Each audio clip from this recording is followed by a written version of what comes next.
¿Qué es FiO2, Daniel?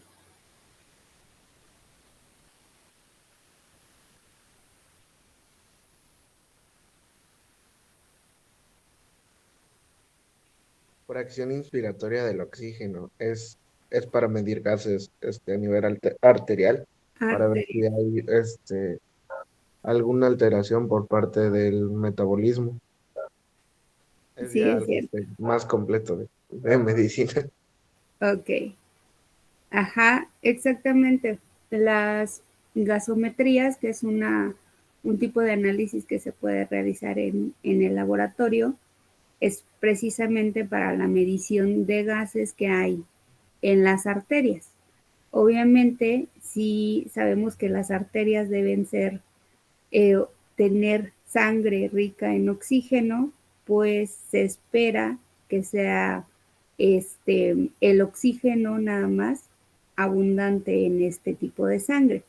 Si encontramos un aumento en dióxido de carbono, ¿qué se nos ocurriría que está pasando?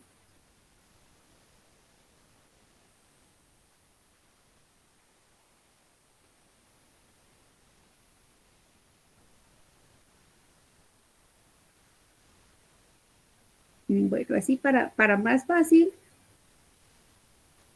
que no está habiendo un intercambio gaseoso, que algo está pasando, que la sangre de las venas está pasando Una hacia acidosis. las Una arterias. acidosis. Se me pasaba, era una acidosis. Cuando Una hay, acidosis, ajá, ya se clasifica si es metabólica o, o respiratoria, o pulmonar más bien dicho. no, ajá, muy bien, Daniel.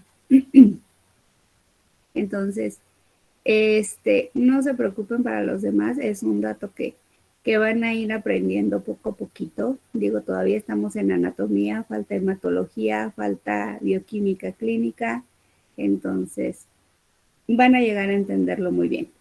Este, pero nada más para que se lleven ese detalle, que como mencionaba su compañero Daniel, tenemos que hacer una gasometría para poder determinar los gases que hay en la sangre. ¿Por qué es importante? Bueno, para saber si hay una acidosis y determinar, como dice su compañero, si es metabólica o si es pulmonar. Saber de dónde viene el problema. Para eso nos ayudaría este tipo de análisis, ¿ok? A ver.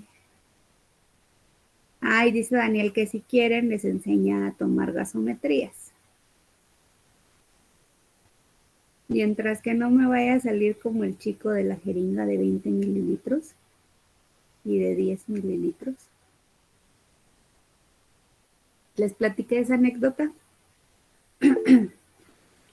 No, profe, cuéntela. Pues cuando estaba haciendo el servicio de la universidad en el hospital, un, creo que era antes de ser residente, los médicos hacen servicio, ¿no? Entonces era un chico de servicio, pero de medicina. Entonces en el hospital, al menos en el horario que estaba yo, la jefa del laboratorio no nos dejaba tomar las gasometrías a nosotros. Tenían que tomarlo los internos, sí, perdón. Gracias, Daniel.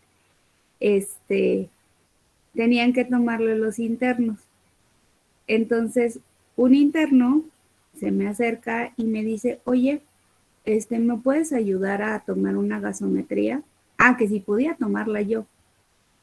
Y le digo, no, le digo, es que la química no nos deja. Y menos ahorita que estamos en la ronda, ¿no? Del día.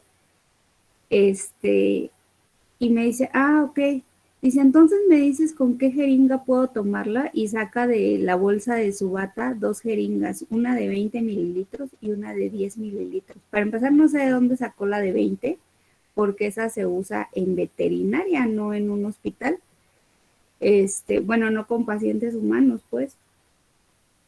Y, y me dice, es que no sé con cuál de estas dos tomarla. Y yo, ay, no creo que sí está bien perdido. Entonces le digo, no, pues no, se toman con las de 1 mililitro, con las que inyectan insulina. Ah, pues mira.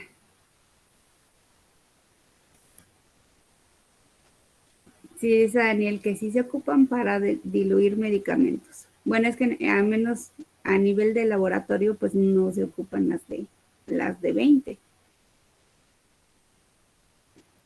A menos que lo utilices como émbolo de algún tipo de equipo o así. De ahí, pues en el laboratorio no se ocupan las de 20. Pero bueno, ya fue mucho chisme, creo. Volvemos al tema, chicos.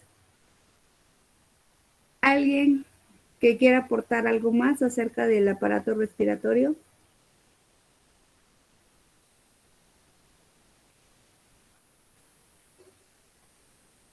¿No? ¿Comenzamos entonces?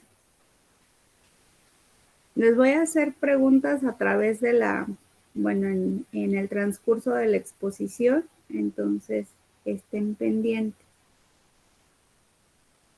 ¿Podemos comenzar, chicos, el equipo, por favor? Sí, profe. ¿Me escucha bien? Sí. Ah, bueno. Buenos días, compañeros y profesora.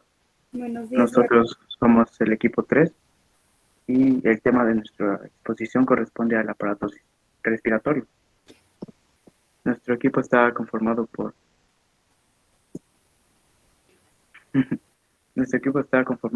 Montoya Franco María José, Pérez González María Elizabeth, Rodríguez González Diego Armando, Torres Ramírez Sergio Emilio, Vázquez Hernández Sandra Angélica y su servidor Avendaño Gómez Carlos Augusto.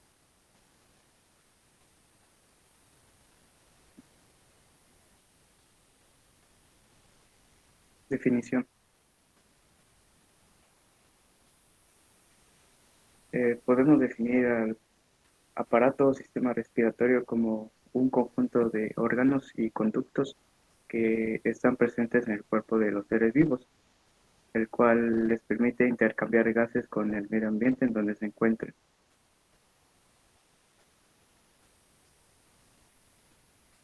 Estos gases son principalmente el oxígeno y el dióxido de carbono. El oxígeno es necesario para llevar a cabo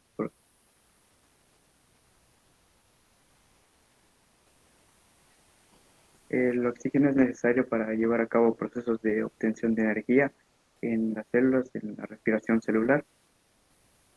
El dióxido de carbono es uno de los productos que resultan de este mismo proceso, pero el cual debe ser expulsado del cuerpo ya que es nocivo para él.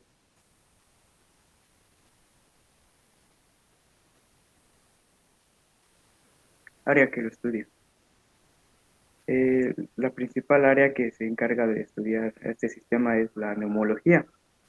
Esta es la especialidad médica que se centra en su estudio, enfocándose en la prevención, el diagnóstico y el tratamiento de las enfermedades que pueden surgir en el aparato respiratorio, específicamente en algunos de los órganos que lo componen.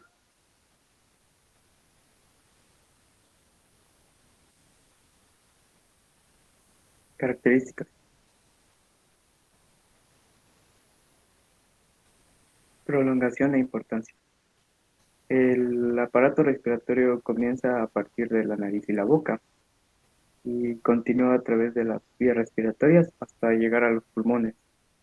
Este tiene una gran importancia ya que gracias a él los seres vivos pueden llevar a cabo una de sus funciones biológicas más importantes, la cual consiste en la respiración.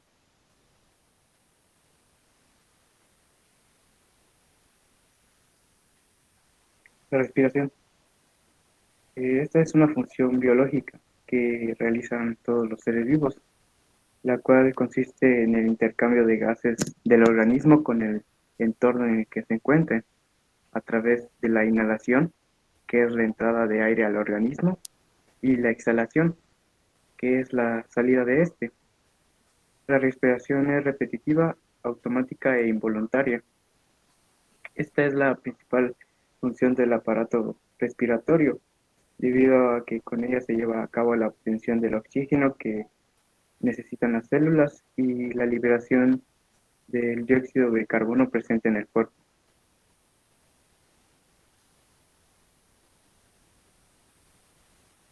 En los seres humanos, un adulto puede realizar hasta 26.000 respiraciones por día, mientras que un bebé puede realizar 51.000 respiraciones por día.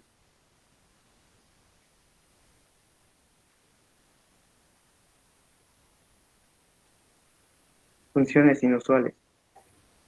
El sistema respiratorio puede realizar otras funciones además de la respiración.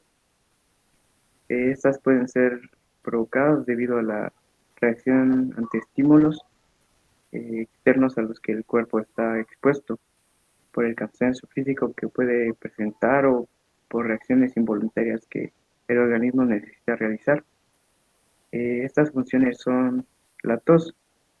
Esta es una acción de reflejo que puede provenir del sistema nervioso, el sistema respiratorio o el sistema digestivo. El hipo es una contracción de forma involuntaria del diafragma. Estornudos. Estos se producen como una respuesta frente a una irritación proveniente de las partículas del polvo o olores. Bostezo.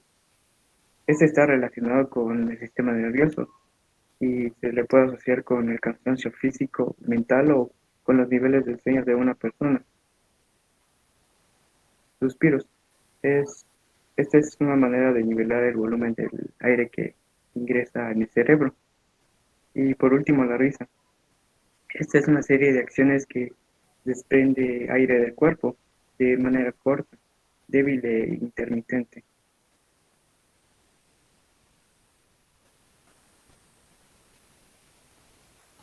Relación con otros sistemas. Para que el sistema respiratorio pueda realizar sus funciones, este también necesita trabajar en conjunto con otros. Se puede relacionar con la gran mayoría, pero estos son ejemplos de algunos. El sistema muscular. Cuando respiramos, nuestros pulmones se expanden. Para que pueda existir esa expansión, algunos músculos del cuerpo se contraen coordinadamente, cambiando la presión del pecho y haciendo que los pulmones puedan contener el aire, y cuando dichos músculos se relajan, el aire es expulsado. El sistema nervioso.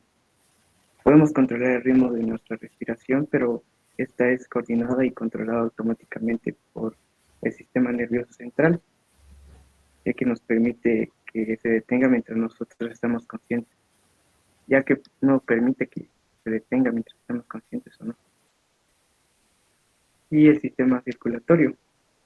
Este trabaja en conjunto para aportar oxígeno al cuerpo y eliminar el dióxido de carbono. En los pulmones el oxígeno es adquirido, que luego es trasladado a la sangre a través de los vasos sanguíneos.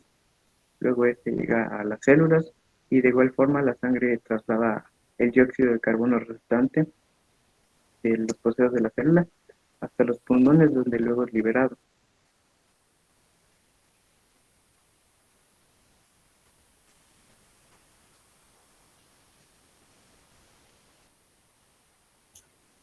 Sistema respiratorio de diferentes seres vivos.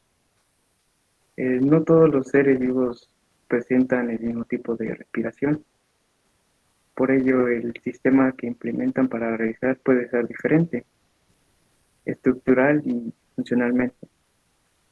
Este se rige en cuanto al tipo de respiración que realice el individuo.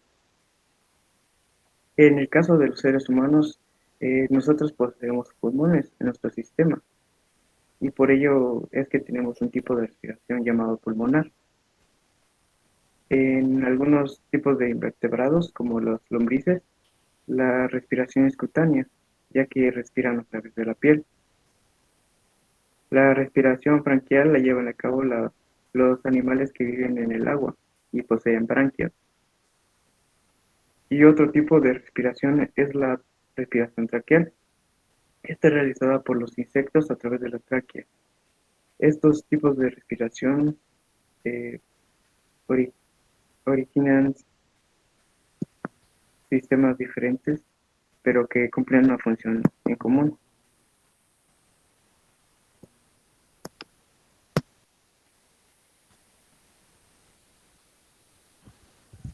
Ahora pues yo les hablaré sobre la localización del sistema respiratorio. Este dicho sistema o aparato respiratorio llega a comenzar por la boca y la nariz, donde ambos llegan a conectar hacia la faringe, para después conectar con el órgano de fonación, el cual es el que llega a producir los sonidos y la voz, y pues lo conocemos como la laringe. Esto desciende hacia la tráquea, la cual es la vía más grande de este sistema, y desemboca en los bronquios, que son las ramificaciones que podemos llegar a observar, también conocido como árbol bronquial, y así es como llega hacia los pulmones. Para hacer una fácil localización del sistema, pues se divide en dos secciones, el cual es el sistema respiratorio superior e inferior. En el sistema respiratorio superior se incluyen las partes que se encuentran fuera del tórax, específicamente aquellas que están sobre el cartílago cricoides y cuerdas vocales. Estas partes pueden ser la faringe, laringe, cavidad nasal, inclusive los senos paranasales que se encuentran por la parte de la nariz, aunque pues no podemos llegar a ver específicamente acá. La mayor parte del tejido de esta sección es epitelio cilíndrico ciliado pseudoestratificado. En el sistema respiratorio inferior, pues se refiere a las partes del aparato que se encuentran inferiores al cartílago cricoides y las cuerdas vocales, que pueden ser los pulmones, tráqueas, bronquios, bronquiolos, la caja torácica y lo que es el diafragma. Ahora les voy a hablar sobre los tejidos del sistema respiratorio en forma general. Esto puede estar recubierto por el epitelio cilíndrico pseudoestratificado ciliado alternando con células calciformes, que también lo podemos llegar a conocer como el epitelio respiratorio. También presenta el epitelio olfatorio, que está situado en la región olfatoria, y el tejido epiglotis, que cierra en el momento de la deglución. En el epitelio cilíndrico pseudoestratificado está recubierto por cilios en la zona apical de las células ciliadas. Estos poseen un gran número de células plasmáticas, mastocitos, macrófagos y linfocitos. Su función es llegar a movilizar lo que son el mucus desde las vías aéreas distal hasta la faringe. Y como podemos observar en esta micrografía, ya vamos a observar lo que son las células calciformes, sus cilios, lo que es el epitelio y la división de la membrana basal que está unido con el tejido conjuntivo. Las células calciformes son glándulas unicelulares intraepiteliales que se encuentran dispersas entre las células del epitelio. Como podemos observar en esta micrografía, son las que están situadas de esta forma, que llegan a ser en forma tipo de cáliz. Estas presentan un núcleo basal y un citoplasma cargado de mucinas.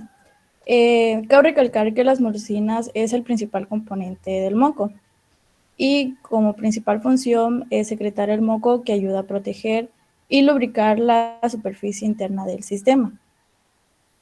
Estas células llegan a representar lo que es el 30% de la población celular total del epitelio respiratorio. Al igual, las podemos llegar a encontrar lo que es en el sistema digestivo. El tejido olfatorio. Este es un epitelio sensorial especializado en la quimiorrecepción para el sentido del olfato. Este tejido lo encontramos en la superior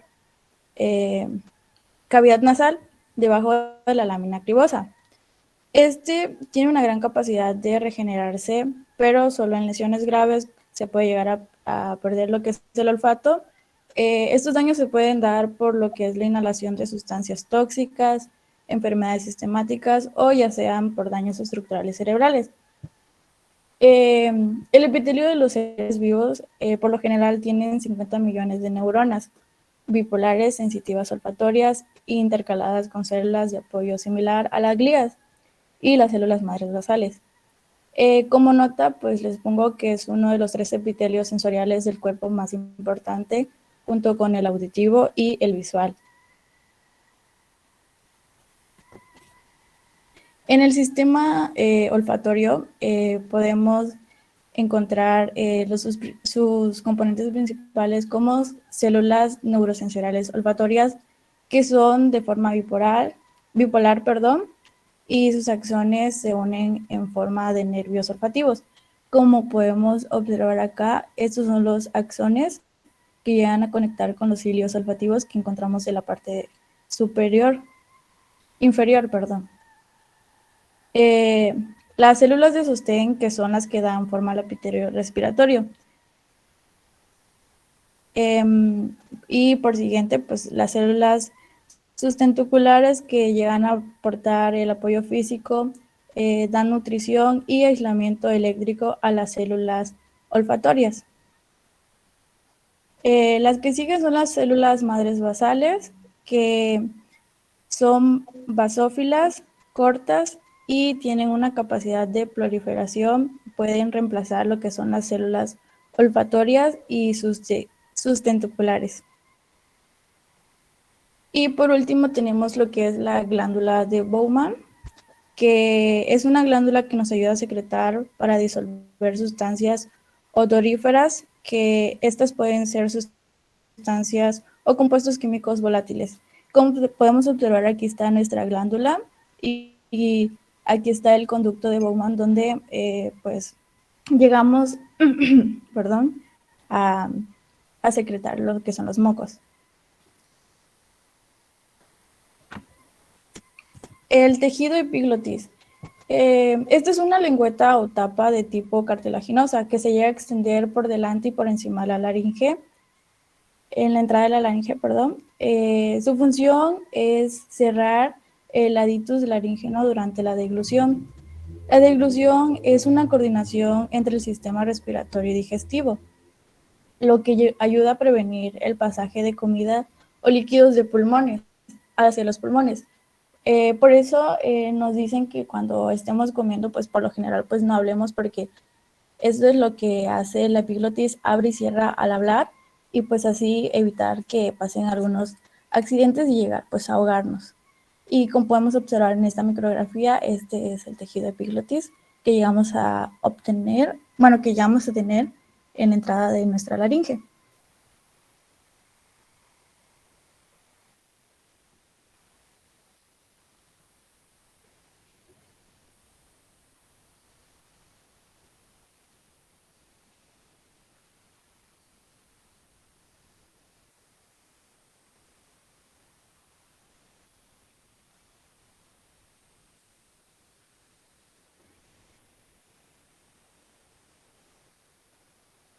Sandra, ¿qué características podíamos ver en la micrografía que presentabas de la laringe?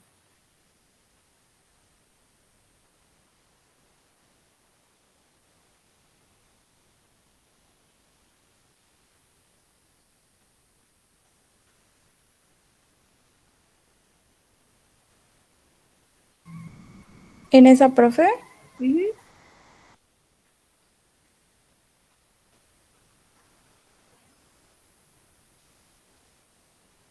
pues como característica principal, perdón, pues este tejido pues es de forma cartilaginosa que se encuentra localizado detrás de la lengua de la laringe.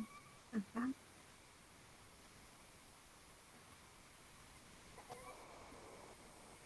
Pero en la micrografía, ¿dónde encontramos al tejido cartilaginoso? O sea, ¿qué sería esta porción blanca y qué sería esta porción rosita con núcleos morados? Eso sí, no sabría decirle, profe. Se me pasó. Ok. Bueno, Sandra. Cuando pongan una micrografía, chicos, de preferencia que esté señalado bueno, que son las estructuras o las porciones celulares que estemos viendo, para que la audiencia pueda distinguir, o si no, si van a ustedes mencionarlo, este, la cosa es que se describa qué estamos viendo en la micrografía, ¿vale? Gracias, Sandra. ¿Podemos seguir entonces, chicos?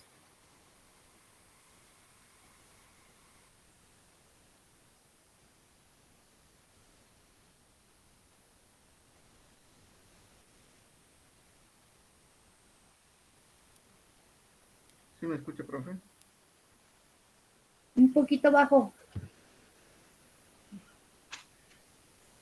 ¿Ya? Un poquito más, pero sí, ya te escucho mejor. El aparato respiratorio comienza en la nariz, boca y continúa a través de las vías respiratorias y los pulmones. La región respiratoria está recubierta por un epitelio cilíndrico pseudoestratificado ciliado, alternado con células califormes, también conocido como epitelio respiratorio.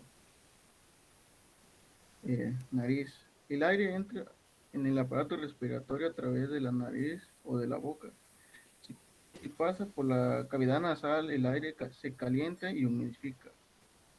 La nariz produce secreciones a través de glándulas secretoras de moco para aportar la humedad que se necesita para que el aire vaya pasando.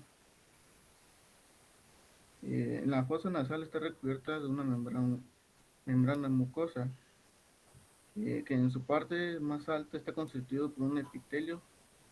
Contiene células que producen el moco y células ciliadas recubiertas de finos pelos llamados cilios vibrátiles. El moco ayuda en la protección de los pulmones, ya que al respirar por la nariz se atrapan partículas extrañas que entran en la nariz durante la respiración normal.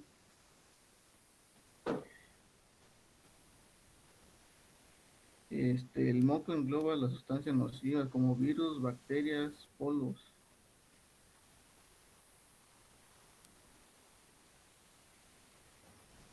Siguiente, por favor.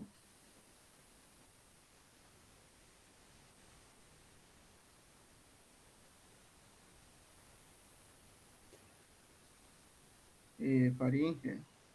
Después de pasar por la cavidad nasal, el aire inhalado sale a través de las foanas nasales hacia la faringe.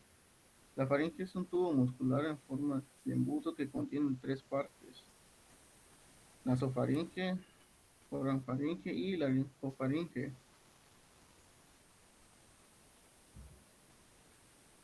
Siguiente, por favor.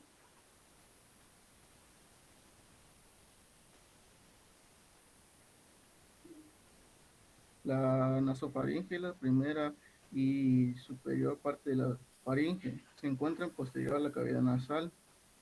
Esta parte de la faringe sirve exclusivamente como el pasaje de aire, por lo tanto se alinea con el epitelio respiratorio.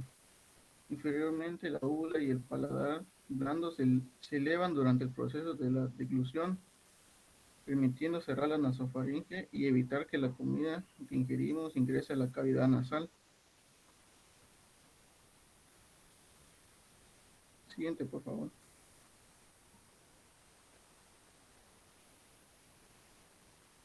Orofaringe. Se encuentra posterior a la cavidad oral y se comunica con ella mediante el istmo orofaringeo. La orofaringe sirve como camino tanto para el aire que ingresa de la nasofaringe como para la comida que ingresa por la cavidad oral. Por lo tanto, la orofaringe está revestida por un tipo de epitelio protector estratificado, escamoso, no queratinizado. A ver cómo estuvo esa parte, ¿cuál es el epitelio que forma la orofaringe?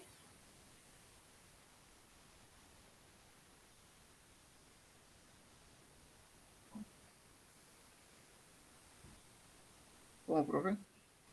En la última parte describías el epitelio que forma a la orofaringe. ¿Podrías repetirlo? Es que te escucha muy, muy bajito, Sergio. ¿Podrías subir un poquito el volumen, por favor? Ah,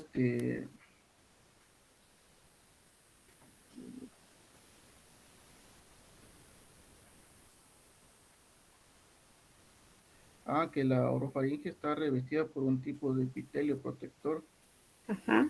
Que se llama epitelio estratificado escamoso no queratinizado. Ok.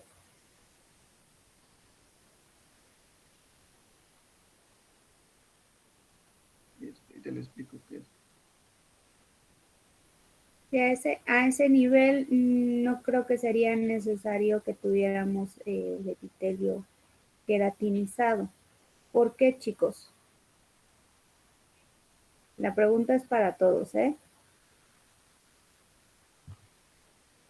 ¿Cuál es la principal función del epitelio queratinizado?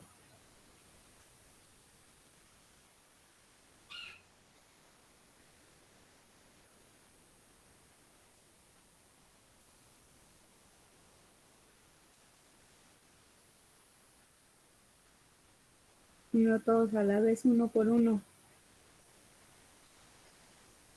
Es proteger la piel, ¿no? Con la capa de queratina que se le Ajá. forma.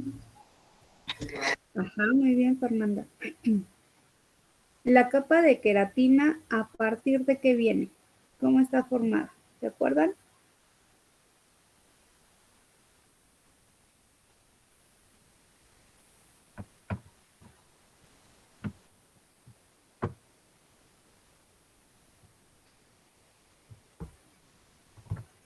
Acuérdense que el epitelio va a sobreproducir estas queratinas. Normalmente los epitelios tienen cierta producción de esta proteína que es la queratina. Sin embargo, en la piel, en su mayoría, el epitelio va a sobreproducir a las queratinas para formar esta capa, que es una capa gruesa que se forma en el exterior del epitelio. ¿Para qué va a servir esta capa? Bueno, como dice su compañera Fernanda, nos va a servir de protección ante agentes patógenos o ante los rayos UV del sol, el aire, el polvo, etcétera, etcétera. Entonces, a este nivel no creo que sea necesaria una capa gruesa de queratina, a lo mejor por eso no es un epitelio que sea queratinizado. ¿O qué nos ibas a comentar, Sergio?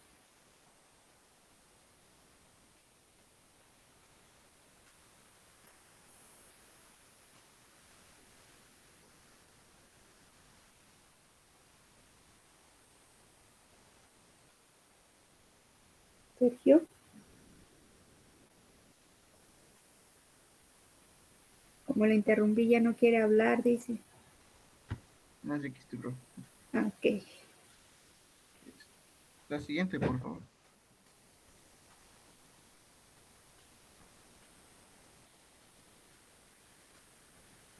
Laringofaringe. Esta parte es más inferior de la faringe. Representa el punto en donde el sistema digestivo y respiratorio se dividen. En su cara anterior, la laringofaringe continúa con la laringe, mientras que posteriormente continúa con el esófago.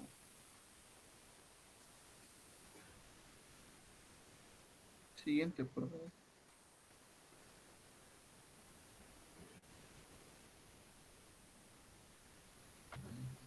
La laringe. La laringe es una estructura completamente hueca que se encuentra al interior al esófago. Por encima de las cuerdas vocales, la laringe se encuentra revestida por epitelio escamoso estratificado, como el de la laringofaringe. Por debajo de las cuerdas vocales, este epitelio cambia hacia un epitelio cilíndrico, con células peliciformes. Aparte de su función principal, que es conducir aire, la laringe también resguarda las cuerdas vocales, las cuales son muy importantes para la producción de la voz.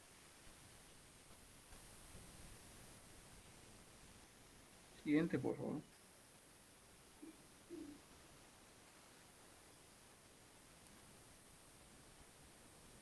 La tráquea. Es la continuación del pasaje de aire por debajo de la laringe. Las paredes de la tráquea están fortalecidas con anillos rígidos de cartílago que mantienen abierta. Está revestida de cilios que expulsan los líquidos y las partículas extrañas de las vías aéreas para que no lleguen a los pulmones.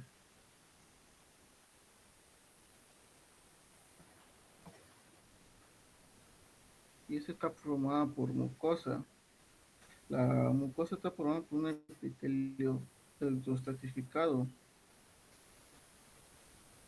la cual posee cilios.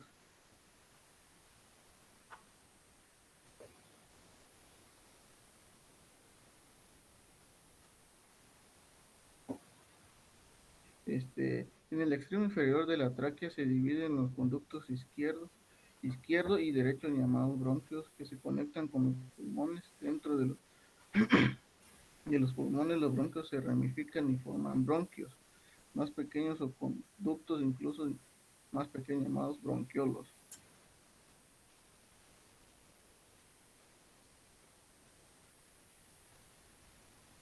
La siguiente, por favor.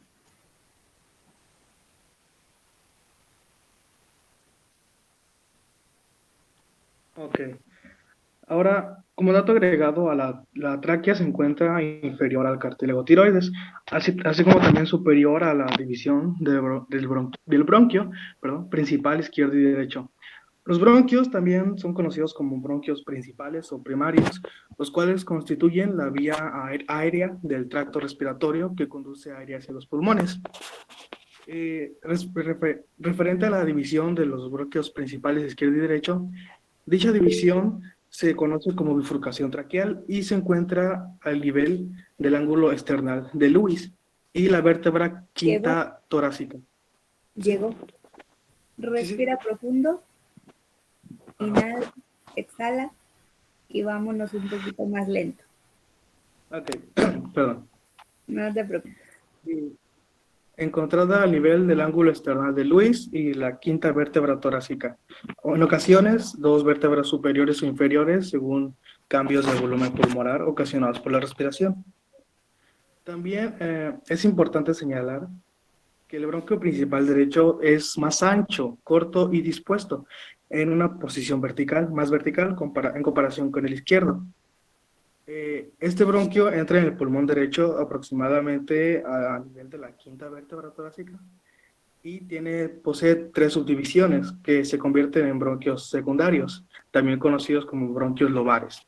Estos llevan aire a los 3 lóbulos del pulmón derecho y anatómicamente la vena ácigos se encuentra, se arquea sobre el bronquio principal derecho desde la parte de atrás, mientras que la arteria pulmonar derecha se encuentra inicialmente debajo del bronquio derecho y posteriormente frente a él.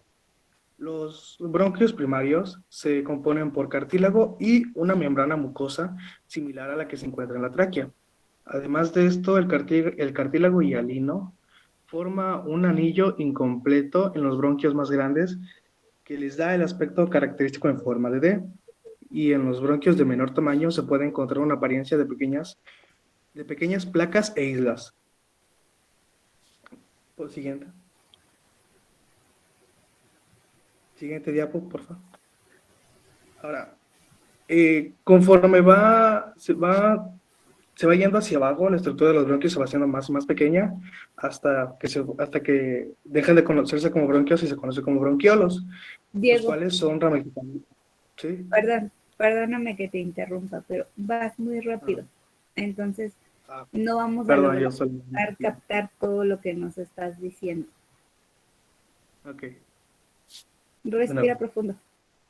Yo sé que a veces los nervios traicionan y hacen que vayamos a 1000 por hora, pero si no tiene caso que nos hables y no te vamos a entender. ¿Va? Es que yo solo hablar así, profe. ¿Así hablas de rápido? Okay. ¿Siempre? Sí, generalmente hablo así de rápido. Bueno, ve metiéndole freno entonces, un poquito. Ok. Los bronquiolos. Son ramificaciones elásticas que transportan el aire en los pulmones. Cada branquiolo está rodeado por bandas de músculos. Disminuyen de tamaño a medida que se adentran en los pulmones. Los bronquiolos no presentan cartílago ni glándulas, y aunque los de mayor calibre tienen un epitelio pseudoestratificado, cilíndrico, ciliado, a medida que van disminuyendo su calibre, el epitelio se transforma en simple cilíndrico y posteriormente termina en un simple cúbico. Siguiente, por favor.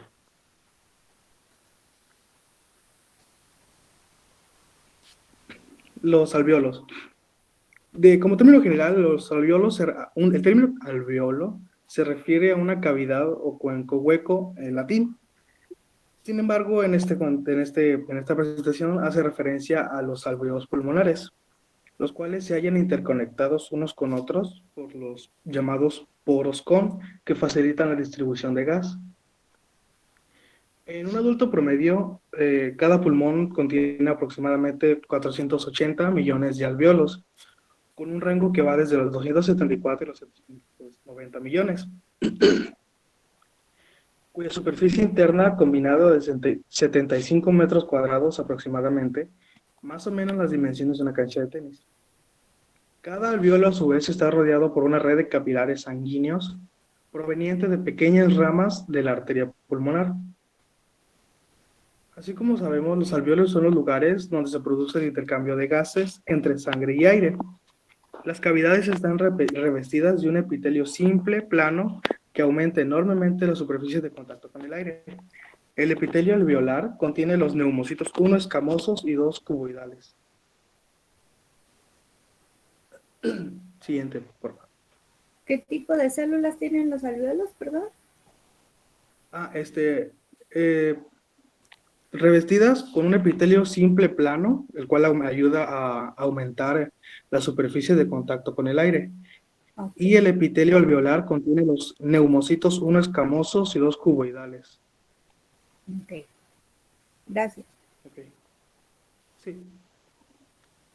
En cuanto a los pulmones son un par de órganos con textura esponjosa localizados en la cavidad torácica. El pulmón derecho es más grande que el izquierdo y está compuesto por 3 lóbulos, de superior, medio e inferior, los cuales son divididos por 2 fisuras, que es la fisura oblicua y la fisura horizontal. El pulmón izquierdo contiene únicamente 2 lóbulos, que son el superior e inferior, y está dividido por una sola fisura oblicua. Cada pulmón contiene 3 superficies, un ápice y una base. Las superficies de los pulmones son la superficie costal, superficie media, superficie mediastinal y la superficie diafragmática, las cuales reciben su nombre según la estructura anatómica adyacente a ellas. La superficie mediastinal conecta el pulmón con el mediastino por medio de su ilio. Sí. El ápice del pulmón en el sitio en donde las superficies mediastinal y costal convergen. Y el ápice es la porción más superior del pulmón, extendiéndose incluso hasta el lugar en donde nace el cuello. La base tiene un aspecto cóncavo y es la parte más baja del pulmón, donde yace el diafragma.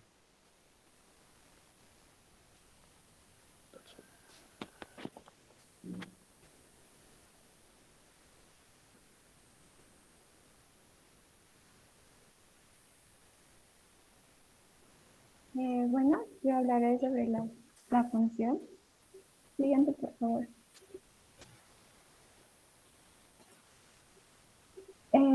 Pues la principal función que tiene el sistema respiratorio es el intercambio gaseoso, es decir, la captación del oxígeno para llevarlo a las células del organismo. Este es útil para la producción de energía y a su vez la producción de energía como producto genera el dióxido de carbono en los tejidos y de esta misma es necesario eliminarlo al exterior. Otra de las funciones es la fonación, o sea, la producción de voz. Como tal, digamos, el sistema nervioso da la acción sobre los músculos del sistema respiratorio y esta acción es dada por las cuerdas vocales, es decir, los músculos y los cartílagos de la laringe, que entre sí se aproximan, como lo que se ve en la parte de la imagen derecha, en la cual como que se van cerrando y estrechándose, y entonces el aire que se contiene en los pulmones se expulsa causando una vibración y de esta manera se produce el sonido. Y ya finalmente la cara, la lengua y los labios son los que ayudan para la producción de las palabras. Siguiente, por favor.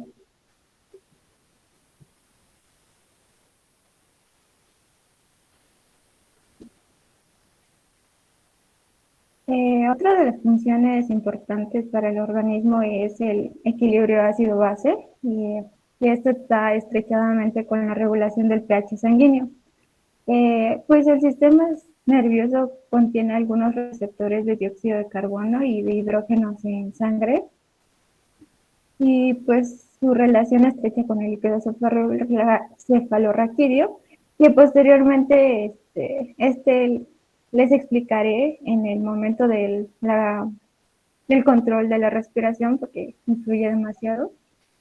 Tiene estrechamente relación o respecto al pH, ya que esto, digamos, ayudará para la modificación entre lo que es la ventilación alveolar en situaciones de acidosis, o sea, en el aumento de dióxido de carbono en sangre, que esto va a causar un descenso de pH, lo que es en la sangre, y también en situaciones de alcatosis, es la disminución de dióxido de carbono en sangre, que esto genera un aumento de pH, como aparece en la tabla.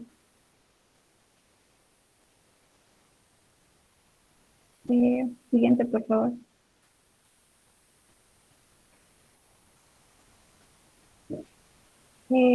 También se podría decir que el sistema respiratorio tiene mecanismos de defensa, o sea, protección entre partículas, gases y microorganismos. Gases podría ser como el humo, y así como el humo del cigarro, entre otros.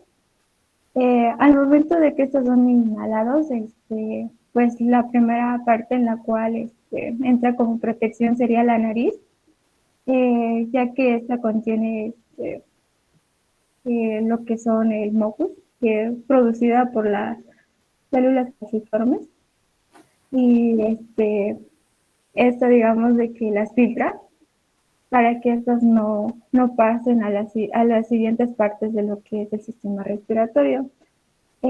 También está lo que son algunos reflejos de lo que es como la tos, el estornudo y el transporte mucociliar ante la penetración de líquidos en caso de que al momento de, así como me decía mi compañera Sandra, al hablar y comer a la vez.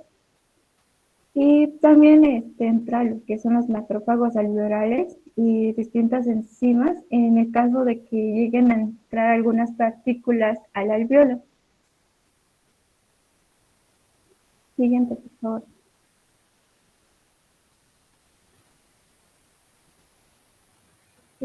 Bueno, entonces la respiración es la función del organismo en aportar oxígeno y expulsar dióxido de carbono de forma simultánea. Se divide principalmente en 4, lo que es la ventilación pulmonar, que pues es conocida así porque es la entrada y salida de aire en los pulmones, también llamada mecánica respiratoria. Luego está la respiración externa, que es entre el intercambio gaseoso entre la sangre pulmonar y los alvéolos, aunque algunas literaturas la conocen como hematosis. Está también lo que es el transporte de gases, lo que es el transporte del oxígeno y el dióxido de carbono a través de la sangre, y la respiración interna, lo que es entre el intercambio gaseoso entre la sangre y las células del tejido, y esta también aparece lo que es la respiración celular. Ahorita les explicaré cada una. Siguiente diapositiva, por favor. La ventilación es un proceso, como ya dije, mecánico, en el cual depende de los cambios de volumen que se producen en la cavidad torácica. Es decir, que los cambios de estos volúmenes llevan a cambios de presión. Para entenderlo mejor, podríamos decir que las moléculas estarán muy separadas en caso de que haya un aumento de volumen. Estas estarán muy separadas y la presión causará que se baje. Pero si el volumen, digamos, en caso de así como tal, el volumen de los pulmones es reducido, pues causará que el gas que pues contiene, o sea, los pulmones se junten y pues causa que la presión aumente. Y como es diferente la presión entre la atmósfera y los pulmones, pues hará que ya sea que entren o que salgan respectivamente del pulmón. Pues les explicaré que pues para los siguientes procesos es importante saber que hay algunas estructuras que colaboran, como ya habían dicho mis compañeros, el diafragma, que es el músculo esquelético grande de forma cilíndrica. En la parte superior termina en una forma cúpula, la periférica tiene unas fibras musculares, sus fibras se insertan, disculpe, en la cara dorsal y posterior de la columna vertebral. Su función principal de lo que es el diafragma es contraer y relajarse durante la inspiración y expiración, y esto es parte de la ventilación pulmonar. También están los músculos intercostales, que estos se ubican principalmente en la costilla, o sea, en cada lado de la caja torácica, y estos se contraen y se relajan también, ayudando a lo que es en el momento de inspiración y expiración. Tenemos a los músculos abdominales, que estas forman la pared del abdomen, y estas empujan al diafragma hacia arriba y comprimen la cavidad abdominal. En caso de los músculos accesorios, estos son los músculos pectorales y esternocleidomastoides, que estos comúnmente aparecen, o su función es importante en cuanto tenemos una actividad respiratoria algo alta, así como cuando hacemos ejercicio o cuando hacemos, o sea, se hace lo que es el canto, ¿no? En la imagen aparece en la parte de la tabla de abajo, no sé si lo puedes señalar, Sandra. Aparece lo que es el músculo pectoral y en el lado izquierdo, y en el lado derecho sería lo que es el músculo intercomastoides, que es el rojito, no sé si se pueda observar. Siguiente, por favor.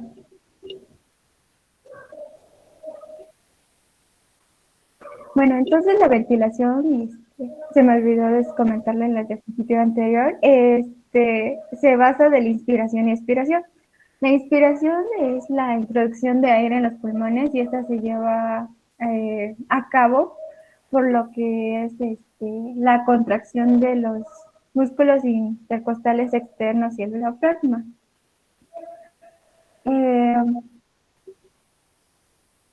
Esto se lleva porque, digamos, que los músculos intercostales y el diafragma se contraen por los nervios cervicales de la médula ósea, que son el 3, 4 y el 5, dando un aumento en lo que es la cavidad torácica, o sea, causando que se eleven las costillas. Para entenderlo mejor, me voy a guiar de la primera imagen, de la que está aquí, y me voy a guiar de la imagen 2, de que dice figura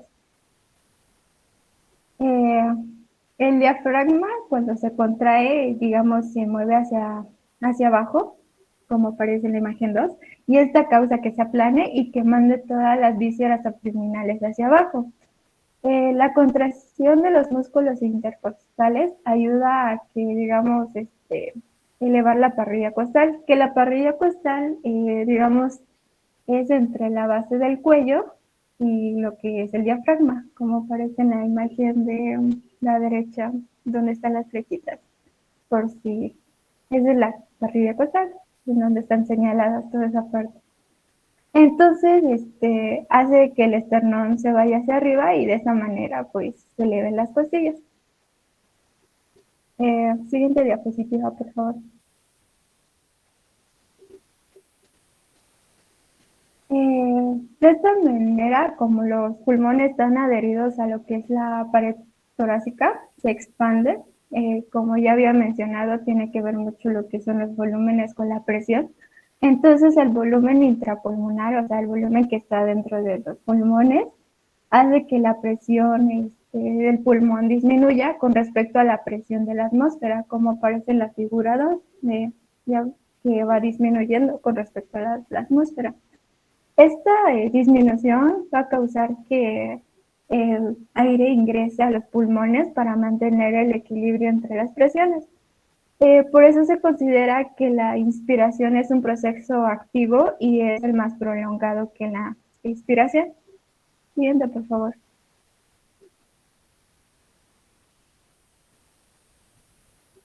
La expiración es la expulsión de aire, o sea, cuando se relajan los músculos intercostales y el diafragma. Los músculos intercostales se relajan, llegando hasta su reposo, de igual manera el diafragma, causando que éstas se eleven, como lo que aparece en la figura 2, que se elevan. Entonces, ahí.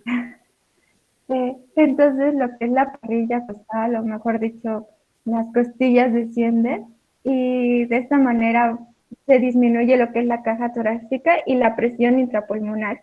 Al disminuir el volumen del pulmón, causa que supere, exactamente ahí, supere lo que es de la atmósfera, causando que el gas, o sea, los gases, el aire contenido de los pulmones salga para de esta manera igualar la corriente de la atmósfera. Por eso es considerado como un proceso pasivo. Siguiente, por favor.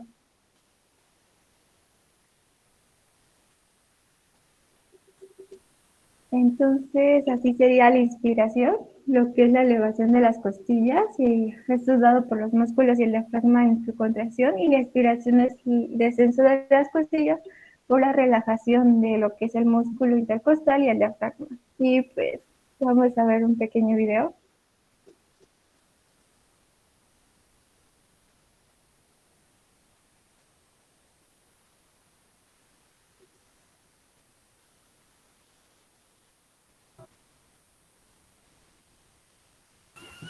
¿Me podrían decir si se escucha, porfa?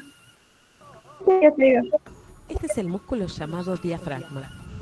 Sí, De se él escucha. depende que nuestra voz pueda apoyarse para ser emitida correcta y saludablemente.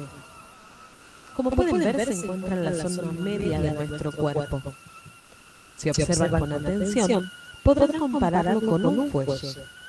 Cuando inspiramos, las costillas flotantes se elevan, permitiendo que el aire entre libremente en los pulmones.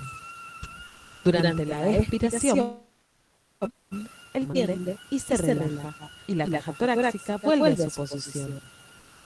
Con este tipo de respiración se conseguirá una buena ventilación pulmonar y el apoyo necesario para una correcta producción del sonido.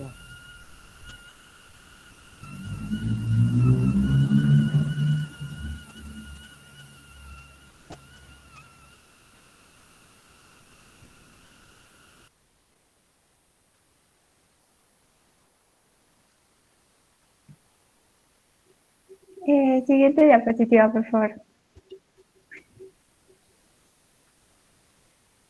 Bueno, entonces, para entender eso también hay que saber que los volúmenes de aire, o sea, la cantidad que hay en aire que se desplaza en los pulmones durante los movimientos respiratorios, son de gran importancia. Pues los primeros que podríamos encontrar o los que encontraríamos sería el volumen de aire corriente. Pues esta se podría decir que es la cantidad de aire en una respiración normal, que normalmente son como lo que serían 500 mililitros de aire inspirado y expirado por cada ciclo. También está el volumen de reserva expiratorio, que es la cantidad de aire expirado de más de lo que es el volumen de aire corriente, o podríamos decir de una respiración normal. Tenemos lo que es el volumen de reserva inspiratorio, que es la cantidad de aire extra inspirado, de lo que es lo normal, o sea, de lo que es el volumen de aire de corriente. Y el volumen residual es la cantidad que se queda en los pulmones y estas no pueden ser expulsadas, ya que esto es digamos, en una expiración máxima, y esto ayuda pues para que se haga el intercambio gaseoso y mantener abiertos los alvéolos. Siguiente, por favor.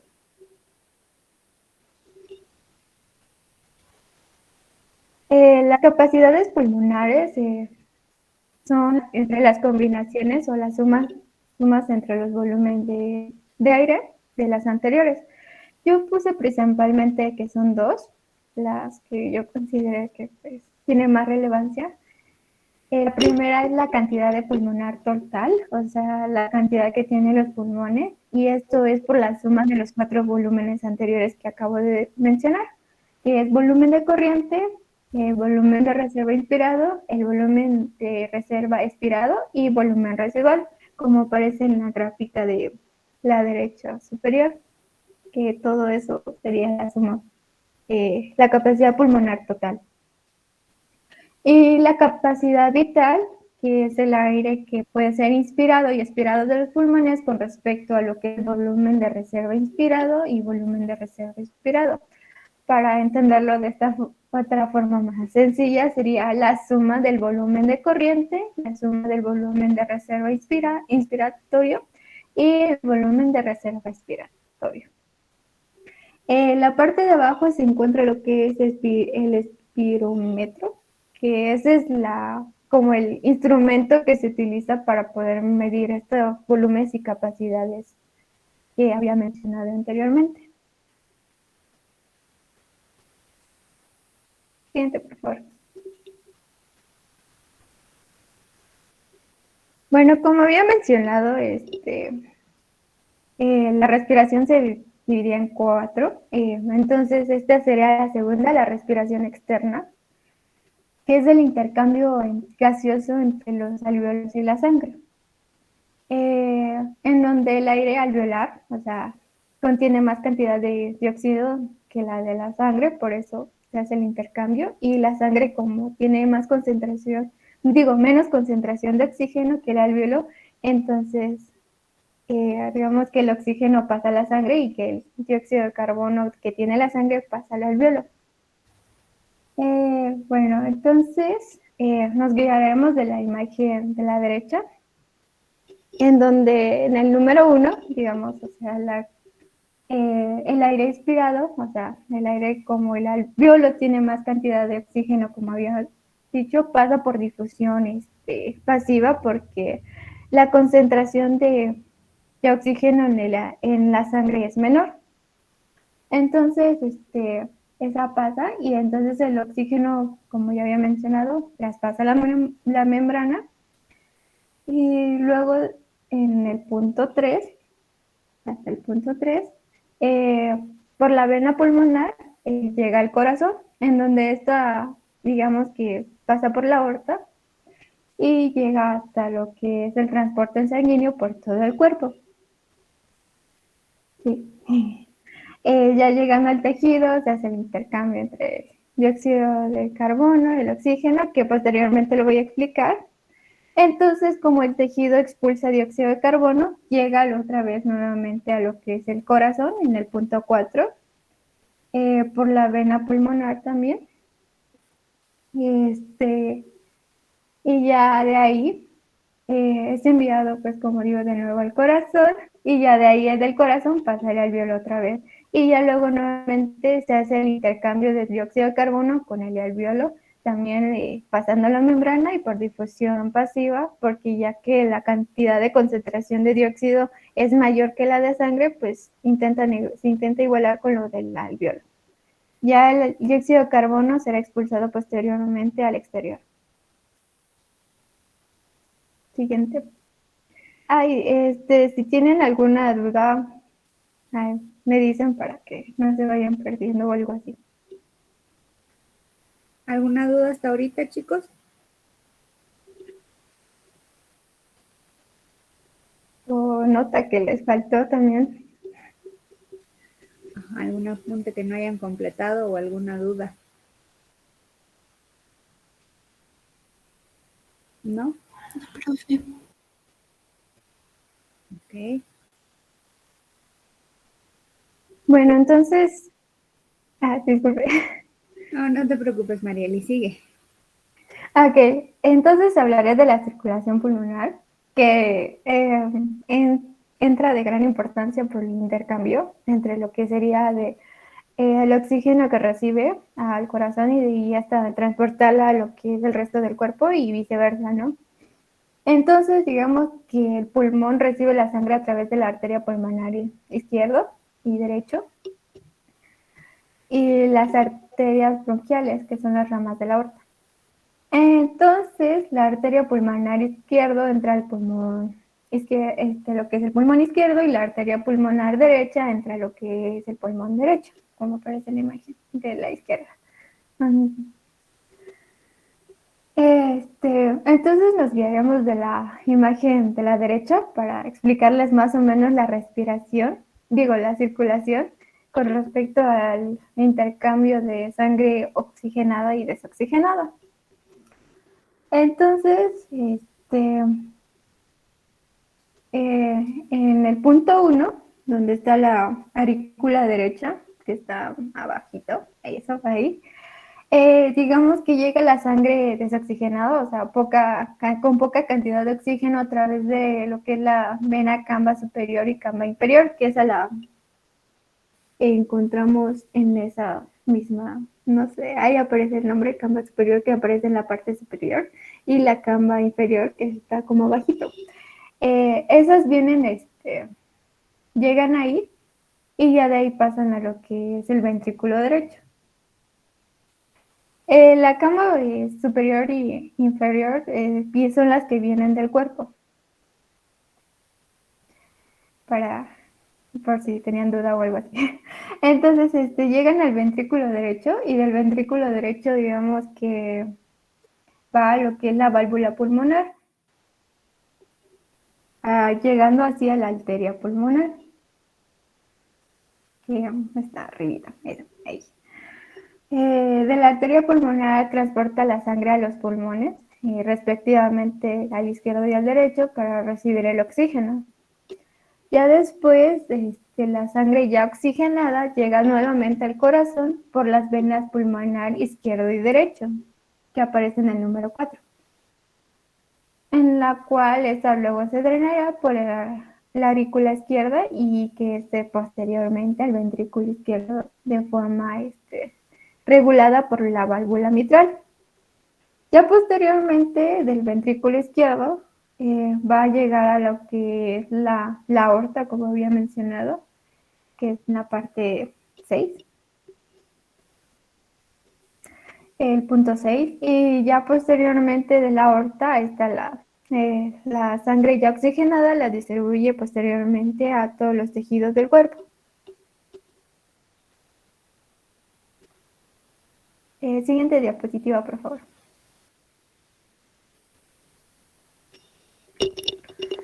El transporte de gases, en caso del oxígeno, se puede transportar por medio de la hemoglobina, por medio de los eritrocitos, pero alguna cantidad, bueno, en algunas fuentes se dicen que una pequeña cantidad pueden ser disueltas en el plasma.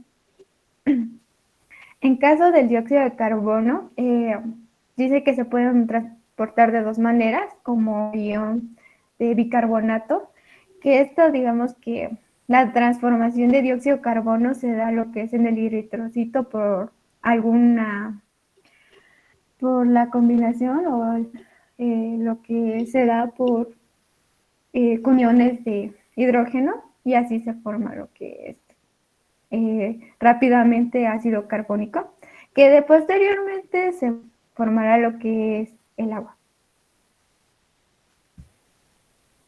Y ya de ahí otra cantidad también dice que se pueden transportar de forma de la hemoglobina. Entonces, así se daría lo que es el transporte. Siguiente, por favor.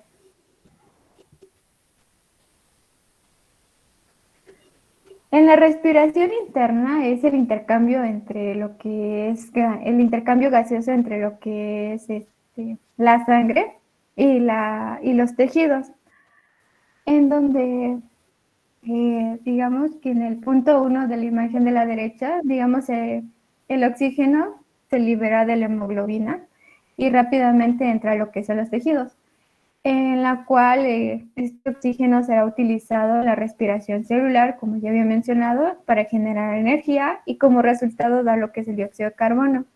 Este dióxido de carbono, para ser eliminado o expulsado del cuerpo,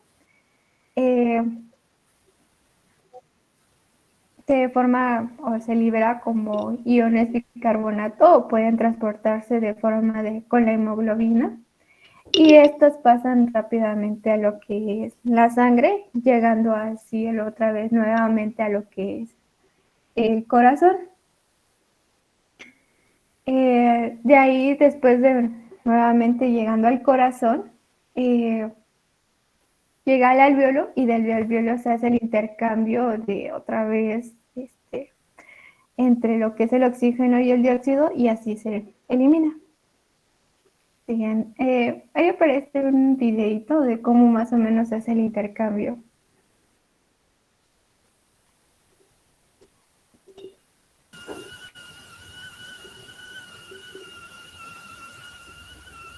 La respiración interna implica los intercambios gaseosos que ocurren por fenómenos de difusión entre la sangre que circula por los capilares sistémicos que irrigan los tejidos y entre estos y la sangre que retorna al corazón. El oxígeno difunde hacia los tejidos en el extremo arterial de las redes capilares, en tanto que el dióxido de carbono lo hace en sentido opuesto, de los tejidos hacia el extremo venoso de la red capilar.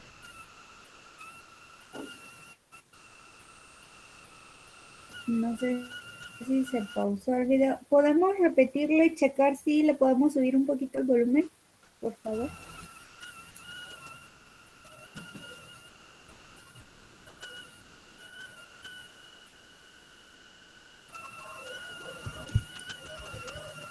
La respiración interna implica los intercambios gaseosos que ocurren por fenómenos de difusión entre la sangre que circula por los capilares sistémicos que irrigan los tejidos y entre estos y la sangre que retorna al corazón.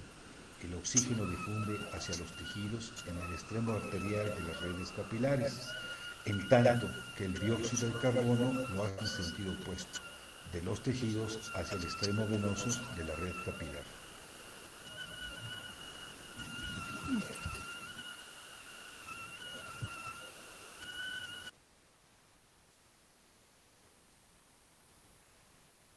Entonces, la respiración sería el intercambio de que el oxígeno pasa al tejido y de que el del tejido manda el dióxido de carbono hacia la sangre. Siguiente diapositiva, por favor. Entonces, le hablaría de lo que es el control de la respiración, en la cual se da principalmente por lo que es el bulbo y la protuberancia, que esto pues forma en sí el tronco encefálico, en la cual controla las frecuencias respiratorias y la profundidad de la misma. Entonces hablaría primero del bulbo. Esta contiene algunos marcapasos o células inspiratorias autoexcitables, que estos ayudarán a, digamos, activar las neuronas de la médula espinal, que son las cervicales y las torácicas, que son las que están principalmente en la superior de la médula, como aparece en la imagen inferior. Entonces, la contracción del diafragma es llevado por lo que es lo que son las neuronas cervicales, digamos, los nervios cervicales de la médula, que son el 3, 4 y 5, y mediados por estímulos que son por los nervios frenéticos, como aparecen en la imagen superior, que aparece que son los impulsos nerviosos. En donde dice, ¿dónde está lo que es el diafragma? Los músculos, en la parte de la línea rojita. Ahí está, ahí. Entonces sería por los nervios frénicos, como había mencionado, en caso para el diafragma. Ahora, en caso de lo que es la contracción de los músculos intercostales, se da por lo que es lo que serían los nervios torácicos de lo que es la médula, y estas dan lo que son impulsos nerviosos, las cuales llamamos nervios intercostales. También el bulbo tiene algunos marcapasos que inhiben lo que es de manera rítmica, o sea, los impulsos que van y vienen del centro al bulbo, en un rango de 12 a 15 respiraciones por minuto, que esta podríamos llamarla o conocida como eunea, eunea creo que se dice. Entonces también entra de gran importancia lo que es la protuberancia, que esta contiene centros neumotorácicos y apneústicos, que también se podrían llamar centros póntinos, que estos centros, digamos, que van a modificar o suavizar la anterior, van a modificar y suavizar lo que ya había establecido el bulbo. Entonces, digamos que esta se debe porque contiene algunas neuronas que se van a activar durante la inspiración e inspiración. Entonces, aquí en la imagen, no sé si la puedes señalar, Sandra. ¿Dónde está el cerebro, por favor? De ahí, ajá. Entonces, digamos que el bulbo y los centros, los centros puntinos, digamos de que van a mandar impulsos nerviosos en donde lo que sería los impulsos nerviosos frénicos van a hacer la contracción del diafragma y los impulsos nerviosos intercostales van a hacer lo que es la contracción de los músculos intercostales exteriores. Digamos que lo que serían estos centros son estimulados por otros factores que posteriormente ahorita les voy a comentar, que bueno, podría ser lo que serían algunos otros que influyen mucho en lo que es la respiración son los físicos, que podría ser el habla, la tos, el ejercicio, la elevación de temperatura. Lo que son los voluntarios, que podría ser el canto, la deglución o cuantar la respiración al momento de que vamos a nadar. Emocionales, cuando a veces tienen miedo, entonces son reflejos que da lo que es el hipotálamo. Pero pues los más importantes que estimulan el bulbo y la protuberancia son los químicos. Esto se debe por los niveles de dióxido de carbono y oxígeno en sangre, que esto, como ya había mencionado, influye mucho en el pH de la sangre. Entonces, en caso de acidosis, o sea, el aumento de niveles de dióxido de carbono en sangre causa un descenso de pH sanguíneo. Entonces causa que haya una frecuencia e intensidad respiratoria aumentada. De esta manera, pues actúa directamente el centro valvular, en la cual de esta manera también se menciona que está influenciado el pH del líquido cefalorraquídeo, como aparece en donde dice, aparece el cerebro de la parte inferior, azulita, al lado del corazón. Ahí. Entonces, digamos que el dióxido de carbono, como había bien mencionado, está realmente relacionada con el pH y con el pH de la sangre.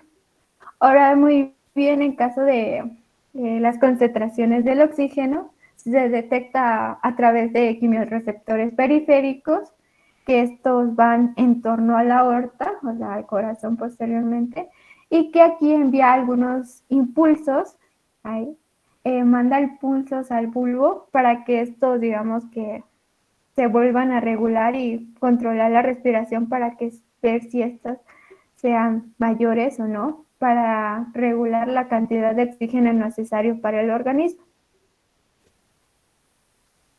Siguiente, por favor.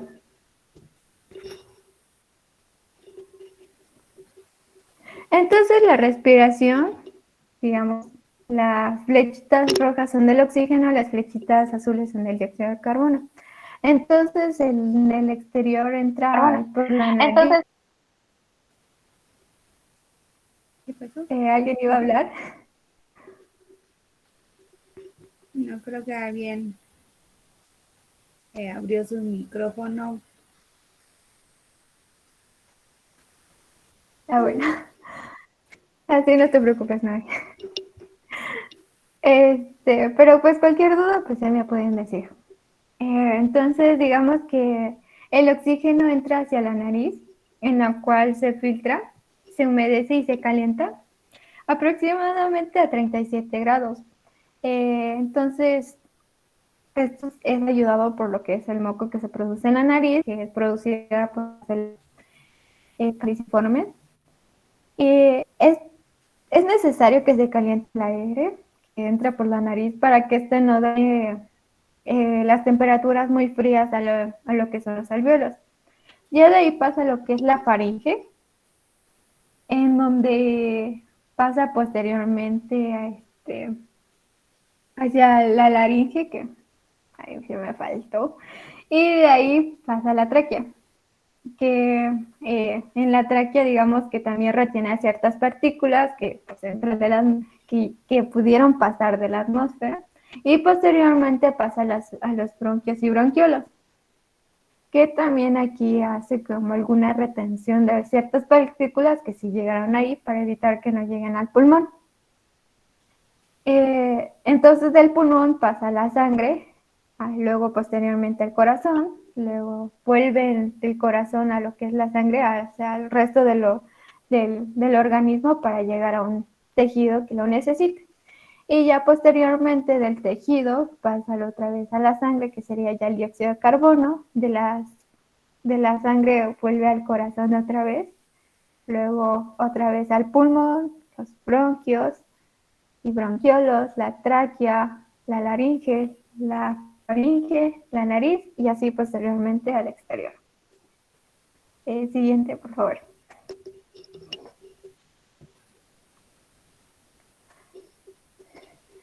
Entonces, ya como resumen de todo lo que le mencioné, digamos que ya en el pulmón, o sea, durante la inspiración se hace la contracción de lo que es el diafragma y los músculos intercostales, o sea, lo que es la ventilación pulmonar, en donde es controlado por lo que es el bulbo y la protuberancia, por los nervios frénicos en caso del diafragma, y intercostales en lo que serían los músculos intercostales externos.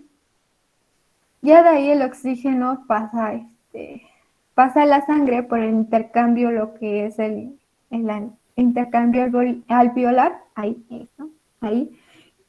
que posteriormente llegará al ventrículo izquierdo del corazón, para esto proseguirlo y transportarlo ya sea por la hemoglobina o muy poca cantidad por el plasma, y mandar lo que sería el tejido, que llegaría que sería el intercambio del oxígeno al tejido, que esta será necesario por lo que es la respiración celular, sacando lo que es dióxido de carbono y energía. Este dióxido de carbono pasa otra vez nuevamente a lo que es a la sangre, pasa otra vez a lo que sería el ventrículo izquierdo del corazón por la vena cava. Y este dióxido de carbono luego llega nuevamente a lo que son los alvéolos al pulmón, que será el intercambio y luego posteriormente será expirado o enviado al exterior. Aquí es donde el diafragma y los músculos intercostales se relajan. Y entonces el bulbo y la protuberancia son estimuladas por el pH, que va con respecto a las concentraciones del dióxido y el oxígeno, que aparece donde dice sensor de oxígeno y ahí. Entonces esos serían, digamos, estimulados el bulbo y la protuberancia.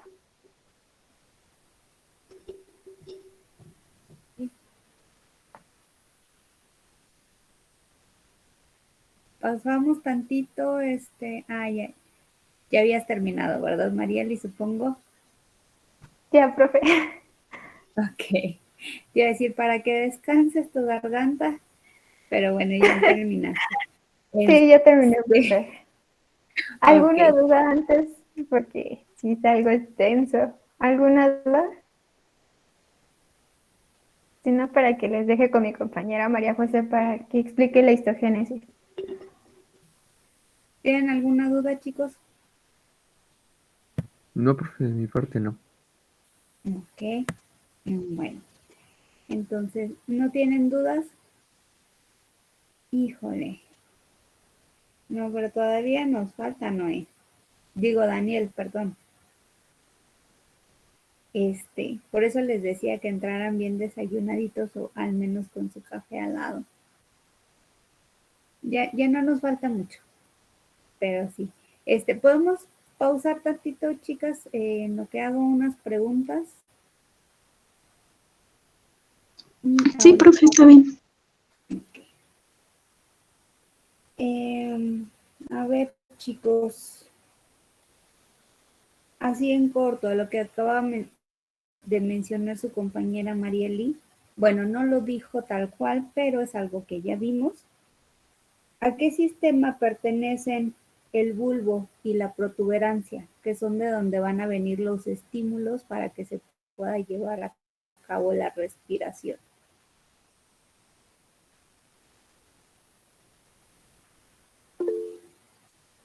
Dime, ay. Me parece que no, Carlos. Ahorita vamos a ver qué tanto se puede avanzar.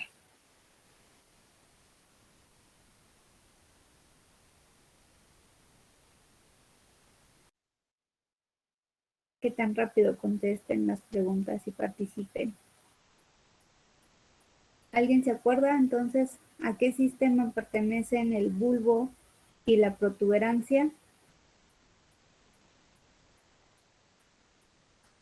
La protuberancia también la podemos llamar con otro nombre, que es el puente de Barolio.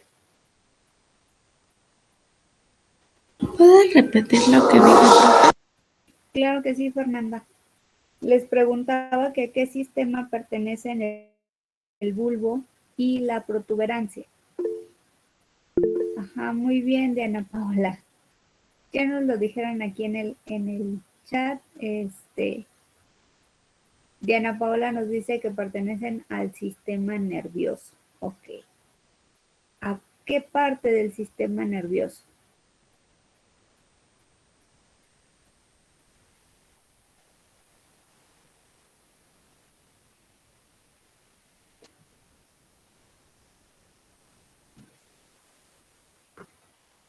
El sistema nervioso o toda la composición del sistema nervioso es un tema que va a venir en el examen.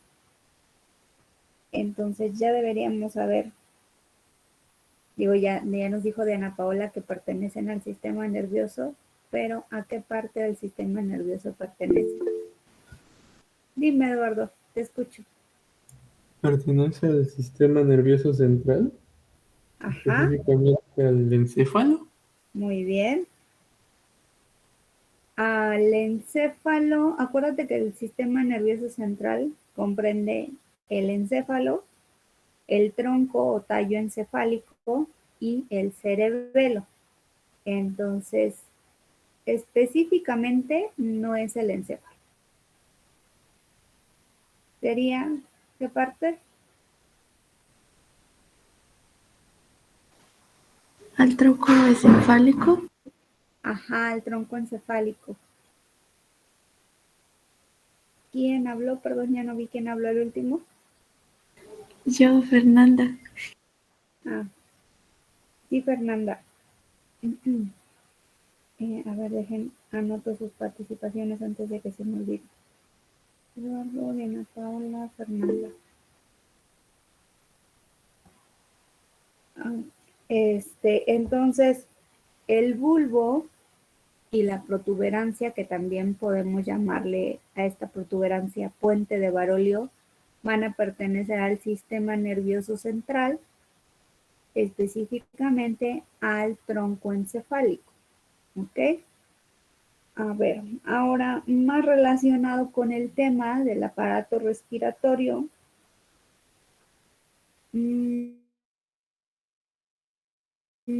¿Cuáles son las partes que comprenden a la faringe?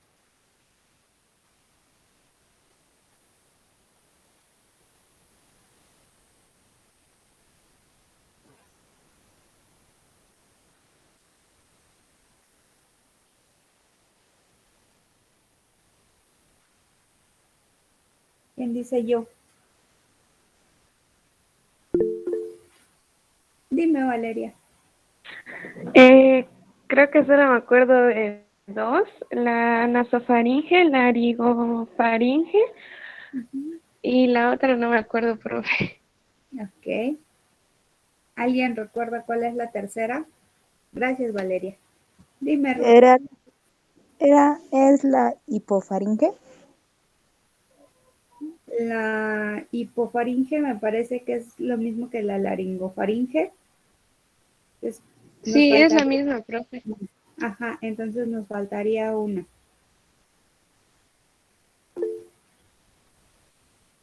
Ajá, Diana Paola y Naideli nos dicen en el chat que es la orofaringe. Entonces, ¿cuáles son las partes de la faringe? Serían la nasofaringe, la laringofaringe o también llamada hipofaringe y la orongofaringe. ¿Ok? Bien.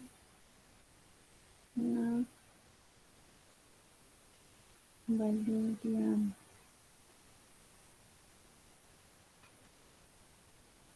Naideli.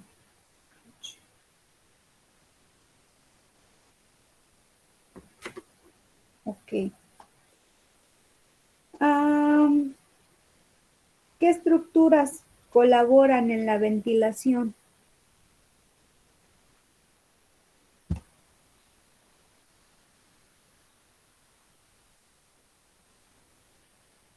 Tu compañera Marieli nos presentó un cuadro con estas estructuras, qué tipos de tejido tienen, cuál es la función de cada una de ellas en la ventilación. Con que me digan cuáles son las estructuras, que son 4, me doy por bien servida. Dime, Ruth. Es el diafragma, Ajá. los músculos intercostales, Ajá. los músculos abdominales y los músculos de accesorio. Ajá, muy bien. Muy bien, Ruth.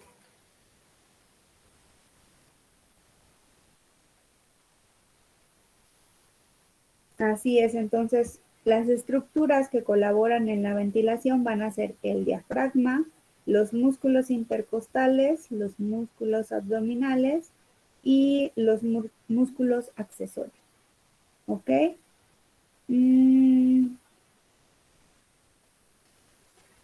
¿Qué tipo de tejido fundamental forma el tejido olfatorio?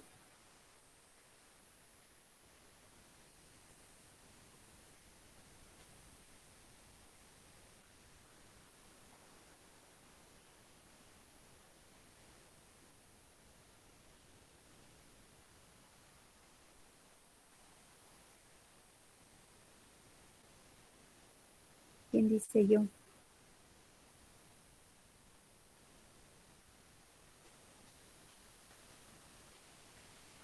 Espéreme, Creo profe. que mencionaron algo sobre... Perdón, dime. Mencionaron algo sobre el tejido epitelial. Ajá. No mal recuerdo. Sí, es tejido epitelial. ¿Y qué tipo de células podemos encontrar inmersas en este tejido epitelial?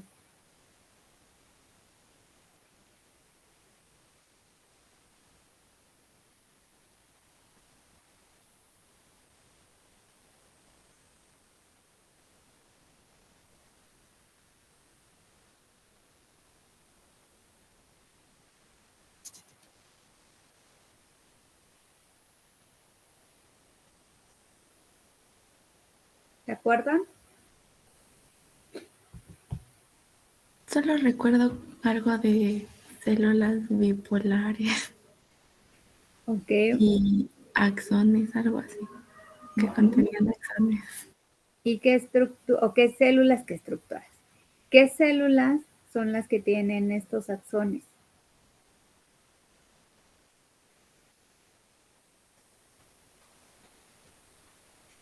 Solo hay un tipo de células que van a presentar axones, chicos.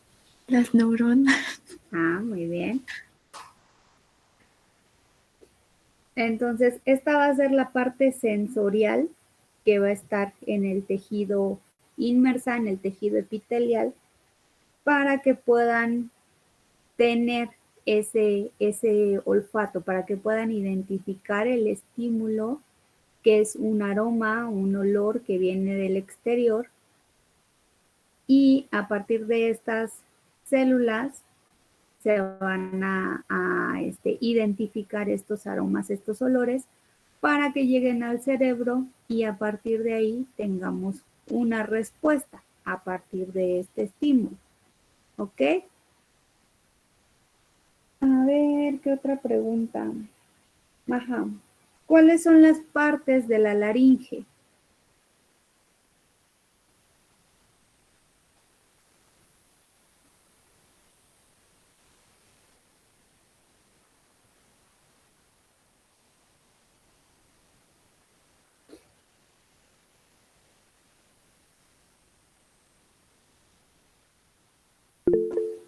Dime, Ruth. ¿No sería la epiglotis? Ajá, es una de ellas. Supraglotis. Ujú. Y la glotis, no me acuerdo. ¿Son esas? Sí, son parte de ellas. Muy bien, Ruth. En total, bueno, aparecieron 5 en los esquemas que nos mostraron sus compañeros. Dijiste 3, me doy por bien servida. Son la epiglotis, la supraglotis, cuerda vocal, perdón, la glotis y la subglotis. Serían las 5 estructuras que forman a la laringe. Gracias, Ruth. A ver, ¿cuál otra? Bueno, creo que las demás me las guardo. ¿Tienen alguna duda, chicos, hasta este momento?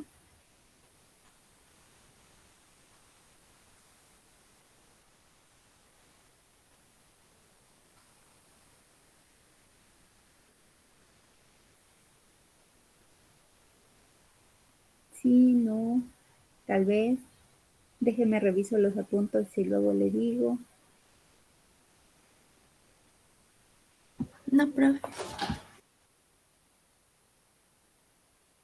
Vayan estudiando, muchachos, los temas que hemos visto hasta ahorita, los temas que van a venir en el examen. Acuérdense, son el tejido muscular, perdón, el sistema nervioso, el sistema circulatorio o aparato circulatorio sanguíneo y circulatorio linfático. Serían esos 4 temas que van a venir en el examen. ¿Ok? Entonces, vayan leyendo, vayan estudiando. Ya vimos los temas al menos del tejido muscular y del sistema nervioso. Ya me entregaron actividades. Entonces, repasen también esas actividades que entregaron. Y en la próxima clase, les decía, vamos a tener una actividad de repaso. Necesito que ya hayan estudiado para que más o menos repasemos y ahí veamos qué temas todavía tienen un poquito de debilidad o si tienen alguna duda con respecto a algo de los temas, pues ahí lo checamos. ¿Ok? Pero para eso necesitan revisar sus apuntes. Si no revisan sus apuntes, no van a saber si tienen alguna duda. Entonces, si la duda les resulta el miércoles a las 10 de la noche, pues ya se van a quedar con la duda, ¿verdad? Entonces, vayan revisando sus apuntes para que si tienen alguna duda lo chequemos. Todavía tenemos tiempo en la siguiente clase. Porque, bueno, terminaría de exponer el equipo 3 y haríamos la actividad de repaso. Yo creo que en esas 2 horas sí nos da tiempo de que termine de exponer el equipo 3 y la actividad de repaso. ¿Ok, chicos?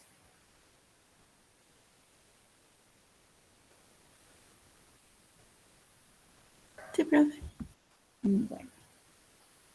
Yo sé que fue la clase muy temprano. Les costó levantarse. Vi que algunos se integraron en la segunda mitad, bueno, sí, en la segunda mitad de la clase. Espero que hayan alcanzado a escucharlo lo suficiente. Para los que puedan, Eduardo.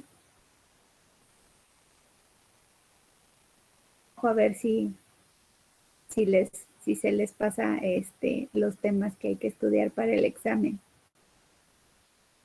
Los que puedan a dormir de nuevo y los que no, pues a seguir con nuestras actividades. Entonces, ¿algún comentario?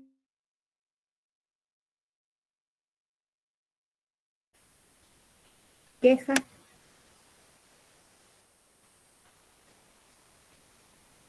No, profe. No. Ah, espérenme. No se me vaya. Les voy a pasar lista rápido. José Mauricio.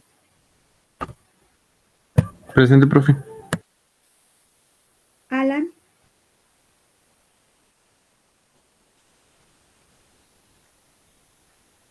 No está. Bueno. Carlos Augusto. Presente, profe. Carlos Erixar.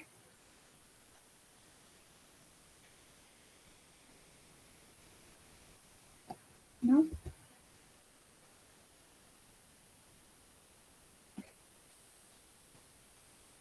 Tampoco.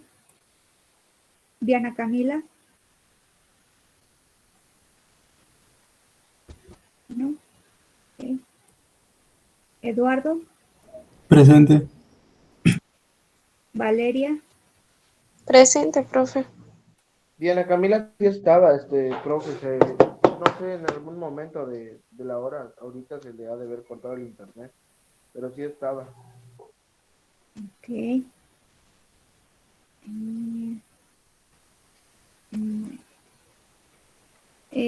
María Fernanda. Presente.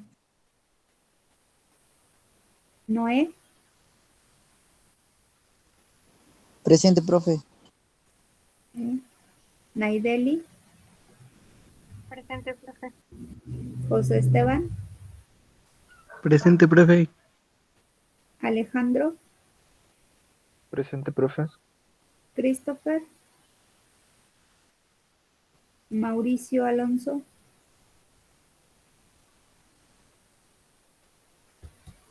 ¿No está Mauricio Alonso? Daniel. Estoy presente. Luis Eduardo. ¿No? María José. Presente. Montserrat. Lourdes.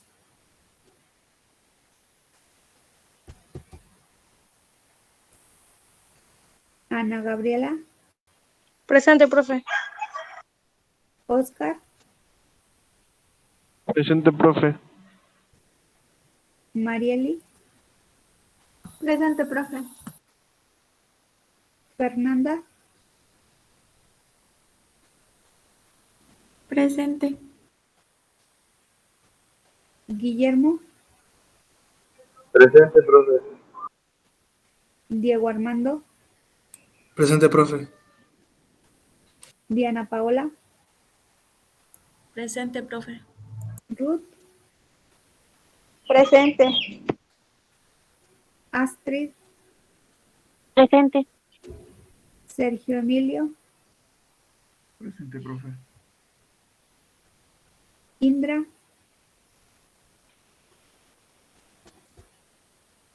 Indra ya expuso y ya no quiere venir, dice. Michelle. Profe, mi compañera Gwendolyn no se pudo conectar a la clase. Ok, gracias. ¿Quién habló? Eduardo. Gracias, Eduardo.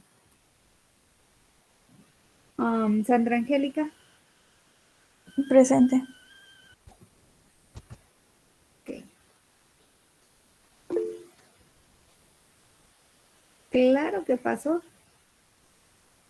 Y pasó tu nombre, Jerónimo. Pero no estabas cuando pasó. Igual le quería informar de Muñoz Acosta a Montserrat que no pudo ingresar porque tuvo un problema familiar. Ok.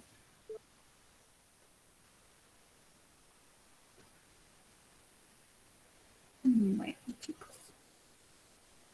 Acuérdense que los permisos para justificar sus faltas tienen que venir de Secretaría Académica. Si tienen algún detalle, algún problema familiar, que están enfermos, tienen su justificante médico, todo tiene que ir obviamente con un escrito y con una evidencia a Secretaría Académica para que les den el permiso, y ese es el permiso que yo voy a tomar en Es cuenta que de para hecho, justificar sus profe, faltas. ya había yo platicado con algunos maestros que habíamos tenido así inconveniente. Por ejemplo, yo solicité un permiso hace como, ¿qué será? Como un mes, 2 meses más o menos, porque tenía cita médica en la mañana y tenía consulta odontológica en la tarde. Y lo solicité y me contestó el doctor Abumale que cómo justificaba yo que fui. Le digo, pues acá tengo mi receta. Y me dice, no, pero es que no es suficiente, pudiste haber falsificado una receta. Y fue un show, y no solo a mí me ha pasado, le ha pasado a varios compañeros. Digo, Ok.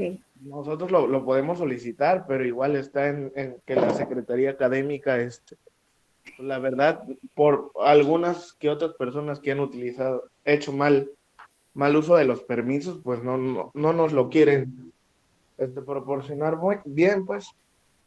Sí, es que, mira, Daniel, entiendo el punto del secretario académico, como dices tú, por personas que luego hacen mal uso de este recurso de poder pedir permiso con una receta tal vez falsificada.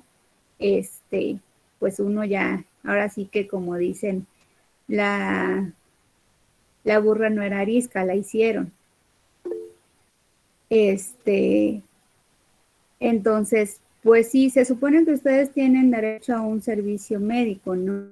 Entonces ahí les pueden emitir un justificante o una constancia, me parece que es el nombre correcto, de que ustedes asistieron a, a consulta, que estuvieron en el servicio médico, y pues si este es más oficial, ese deberían presentar. Te digo porque, bueno, también ya me ha pasado